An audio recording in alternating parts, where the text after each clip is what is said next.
Hello hi నమస్తే guys, welcome to our channel gardening and pets.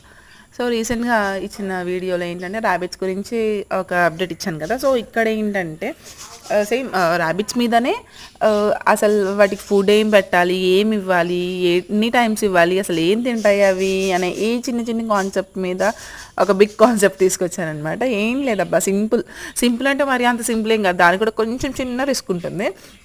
ఏంటంటే early morning మా husband ఏం చేస్తారంటే ఒక బస్తా తీసుకెళ్ళిపోతారు మార్కెట్కి, ఇంకా వెజిటేబుల్ మార్కెట్లో ఎవ్రీడే ఫ్రెష్ వెజిటేబుల్స్ వస్తాయి కదా. అందులో main cabbage and carrot, cauliflower అన్నీ ఉంటాయి కదా.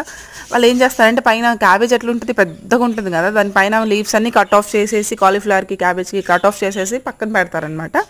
చాలామంది ఇంకుంటారు తీసుకెళ్ళే వాళ్ళు ఇలాగ ర్యాబిట్స్ కానీ లేకపోతే బఫెలోస్కి వేటుకోటికి తీసుకెళ్ళే వాళ్ళు ఉంటారు. ఇంకా వీళ్ళకి తెలిసిన వాళ్ళు ఉంటారు కాబట్టి ఉంచమని చెప్తే ఉంచుతారు, తీసుకొచ్చాక ఐ థింక్ అలా తెచ్చేసి ఏంటంటే మా దగ్గర 4 కేసు అనమాట. 4 కేసులో అన్నిటికీ కొంచెం కొంచెం.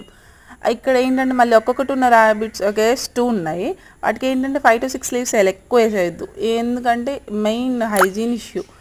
ఒక 2-3 లీవ్స్ తింటాయా, తర్వాత మళ్ళీ అవే తొక్కుతా ఎక్కడే టాయిలెట్ చేసినా కానీ. ఆ తర్వాత మనం ఏమనుకుంటాం, లీవ్స్ ఉన్నాయి కదా తినేస్తాలే అనుకుంటాం, కానీ అవి తింటే వాటికి హెల్త్ ఇష్యూస్ అవుతాయి. అందుకని చెప్పి ఎంత వేయాలో అంతే వేస్తాను.